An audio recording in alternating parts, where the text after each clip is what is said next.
అధ్యక్ష, కాంగ్రెస్ ప్రభుత్వం అధికారంలోకి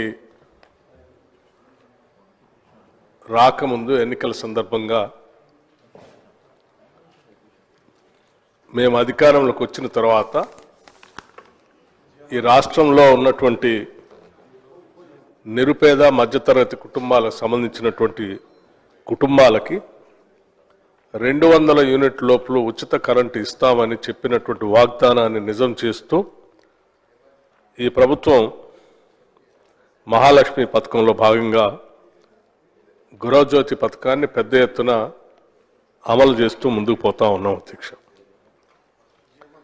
దీనికి సంబంధించి మొదటి ప్రశ్నకి అవునండి,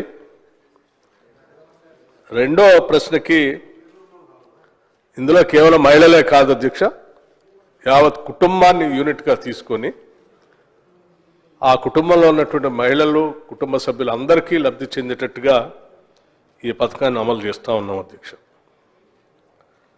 అట్లాగే ఈ పథకానికి సంబంధించి రాష్ట్రంలో ఎస్పీడీసీఎల్లో భాగంగా ఎన్పీడీసీఎల్లో భాగంగా ఎవరెవరి ఏరియాల్లో జిల్లాల వారిగా పెద్ద ఎత్తున ఈ పథకాన్ని అమలు చేస్తూ ఉన్నాం అధ్యక్ష. టీజీఎస్పీడీసీఎల్లో మొత్తంగా 25,35,560 కుటుంబాలకి ఈ ఉచిత కరెంటుని 200 యూనిట్ లోపల వాడుకునేటువంటి వాళ్ళందరికీ కూడా వారు కట్టాల్సిన బిల్లుని వారు కట్టకుండా వారి తరఫున రాష్ట్ర ప్రభుత్వం ఈ టీజీఎస్పీడీసీఎల్కి ప్రతి నెల చెల్లిస్తూ ఉంది ఇన్ని లక్షల కుటుంబాలకి. అట్లాగే ఎన్పీడీసీఎల్ సంబంధించి కూడా ఆ పరిధిలో ఉన్నటువంటి జిల్లాల్లో 27,46,938 కుటుంబాలకి ఆ కుటుంబాలు చెల్లించాల్సినటువంటి 200 యూనిట్లకు సంబంధించిన బిల్లుల్ని వారి తరఫున రాష్ట్ర ప్రభుత్వం ఎన్పీడీసీఎల్కి ప్రతి నెల చెల్లిస్తూ ఉంది అధ్యక్ష. వెరసి మొత్తంగా రాష్ట్రంలో 52,82,498 కుటుంబాలకి ఈరోజు ఉచితంగా అంటే వారు కట్టాల్సిన బిల్లుల్ని వారి తరఫున రాష్ట్ర ప్రభుత్వం ఈ ఎస్పీడీసీఎల్కి ఎన్పీడీసీఎల్కి బిల్లులు చెల్లిస్తూ ఉంది అధ్యక్ష.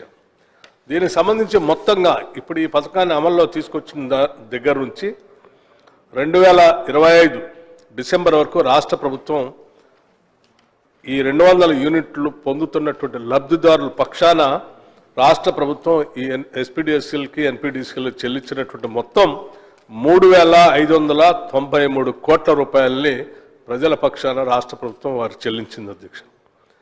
ఈ అర్హులైన మహిళా దరఖాస్తుదారులందరికీ ఈ పథకాన్ని వర్తింప చేయడం అయింది అధ్యక్ష. అంటే ఆ కుటుంబాలకి అధ్యక్ష, ఇది ఈ రాష్ట్రంలో రాష్ట్ర ప్రభుత్వం ప్రజల పక్షాన మేము ఇచ్చినటువంటి హామీలు కట్టుబడి ప్రజల కోసం నిత్యం తప్పిస్తూ వారికి ఉచిత కరెంట్ ఇస్తూ ఇన్ని వేల కోట్ల రూపాయలు వాళ్ళ కుటుంబాలకు ఆదా చేస్తూ ఈ ఆదా చేసినటువంటి 3,593 కోట్ల రూపాయలు వాళ్ళ కుటుంబాలు ఎదగటానికి, వాళ్ళ పిల్లలు చదివించుకోవటానికి, వాళ్ళు ఆర్థికంగా నిలదొక్కుకోవటానికి ఉపయోగపడినందుకు ఈ రాష్ట్ర ప్రభుత్వం ఈరోజు చాలా సంతోషిస్తూ ఉంది అధ్యక్ష.